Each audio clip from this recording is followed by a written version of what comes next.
Hello viewers, this is উজ্জ্বল পল। স্বাগত জানাচ্ছি উজ্জ্বল blog পেজে। আশা করি সবাই ভালো আছেন। তো আপনাদের জন্য আরেকটি নিউ ব্লগ নিয়ে আসলাম যে বাসায় কীভাবে মিষ্টি কুমড়া রান্না করবেন। তো এখানে দেখেন এক ফালি কুমড় নিয়েছি। তো কুমড়টাকে ভালো করে কেটে নিচ্ছি। আপনারা সাইজ অনুযায়ী কেটে নেবেন। এটা আমরা আমাদের সাইজ অনুযায়ী কেটে নিচ্ছি। আসলে হচ্ছে এটা গুট গুট করে কাটলে হচ্ছে সবচেয়ে সুন্দর দেখা যায়।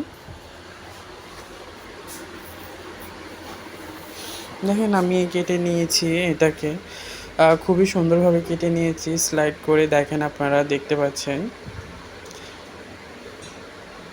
তো এখানে একটা কড়াই বসিয়ে এর মধ্যে তেল দিয়ে এবং লবণ দিয়ে দেব 1 চা চামচ এবং দিয়ে দেব হলুদের গুঁড়া। তো এটা যখন একটু হলুদের গুঁড়া, লবণ আর তেলটা হয়ে আসবে, একটু কালার হয়ে আসবে, তখন এর মধ্যে দিয়ে দেব ধুয়ে রাখা 2টা মাথা। আপনারা মাথাটা আপনাদের অনুযায়ী যেকোনো মাছের মাথা ব্যবহার করতে পারেন। যেহেতু আমাদের বাসায় এই 2টা মাথা ছিল, তো আমরা এই 2টা মাথা দিয়ে রান্না করতেছি। তো মাথাগুলো ভালো করে ভেজে নিচ্ছি দেখেন।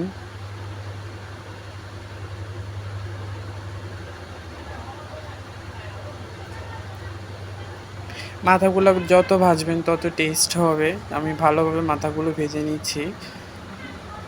বুঝতে পারলাম মাছের কাঁটাগুলা কেন এভাবে খুলে গেছে খুব তাড়াতাড়ি।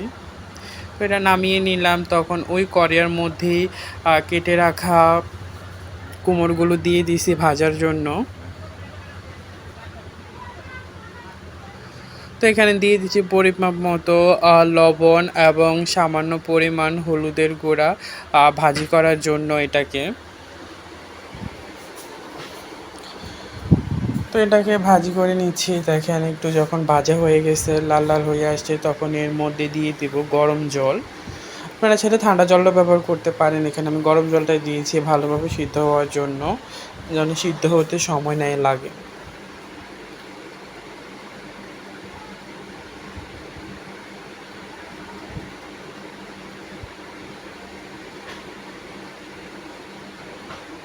তো এর মধ্যে জল দেওয়ার পর আবার একটু সামান্য পরিমাণ হলুদের গুঁড়া দিয়ে দিয়েছি।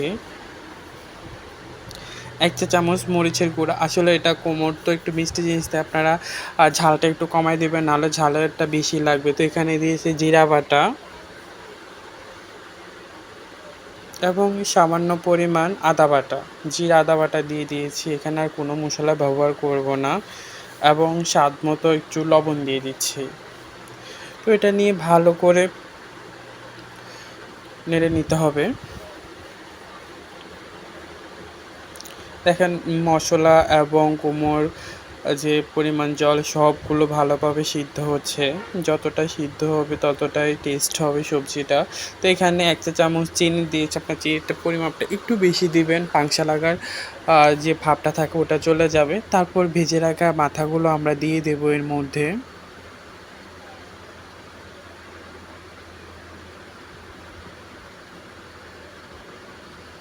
দেখেন কতটা সুন্দরভাবে ফুটতেছে আর এত কাঁচাতে এত ভালো ফ্লেভার দিচ্ছে।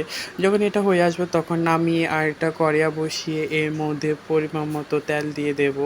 আর তেলটা যখন হয়ে আসবে তখন এর মধ্যে 2টা শুকনো মরিচ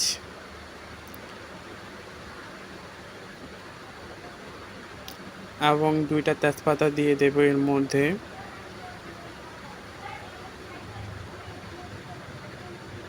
এবং এটা যখন কালার হয়ে তখন এর মধ্যে পাঁচফোড়ন দিয়ে দেব। আপনারা যারা জিরা দিতে পারেন তো পাঁচফোড়নটা দিলে ভালো লাগে। তারপর এটা সম্বাদ দিয়ে তেলের মধ্যে দিয়ে দেব দেখেন।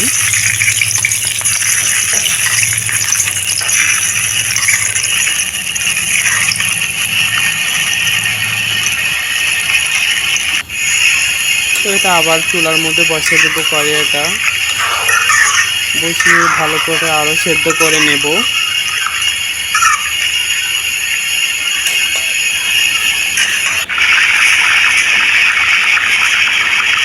এখন সম্বাদ দেওয়ার পরে ভালো করে এটাকে কষাতে হবে একটু। এই হচ্ছে আমার ফাইনাল লুক। দেখেন কতটা সুন্দর হয়েছে, আপনারা একটু দেখেন কালার এবং খেতেও ততটা অনেক টেস্ট হচ্ছে। আবার দেখো কোনো ব্লগে সে পর্যন্ত